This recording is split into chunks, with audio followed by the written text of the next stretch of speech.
The Lake City family is outraged after their 9-year-old girl was hit by a car while she was just walking to her school bus. Our Zach Wilcox spoke with Aubrielle Jenkins' mother. He's joining us live now from the home on Birley Avenue. And Zach, that little girl survived the crash.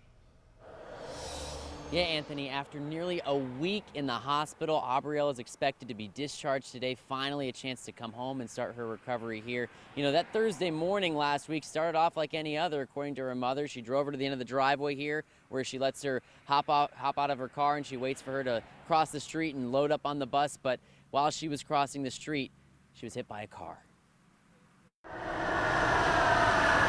I can remember the whites of her shoes, the dark wash jeans, the backpack, and then there was a flash of silver just as she was getting ready to pretty much step onto the white line, and she was just gone. Tiara Thomas says moments later, her daughter's bus driver sprang into action to try to save the girl's life. And he got down there on her, and he was telling dispatcher she's not breathing, and dispatcher was like, start CPR. Everybody held their breath, and then when she came back, we was just like, okay, like time started to move again. Nice. Good girl. That was the beginning of a long 5 days for Thomas and her daughter Aubrielle, as the 9-year-old underwent several surgeries for a deep cut on her head and broken bones in her leg. Luckily, ours was able to pull out of it and survive. But that was a very scary 24 hours. We really didn't know.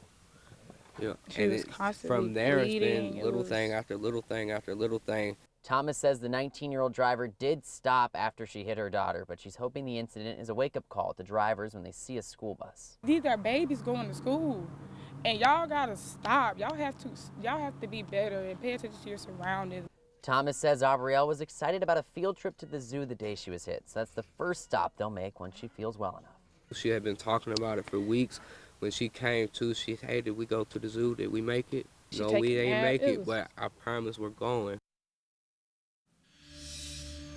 So hoping to see that family at the zoo here soon. And Thomas mentioned that Aubrielle's classmates, many of them were on the bus when the crash happened. So they've been writing her card after card, sending it to the hospital so she can read them and try and help in the recovery any way they can. In fact, even her teacher visited her while she's been in the hospital. In Lake City, Zach Wilcox, First Coast News, on your side.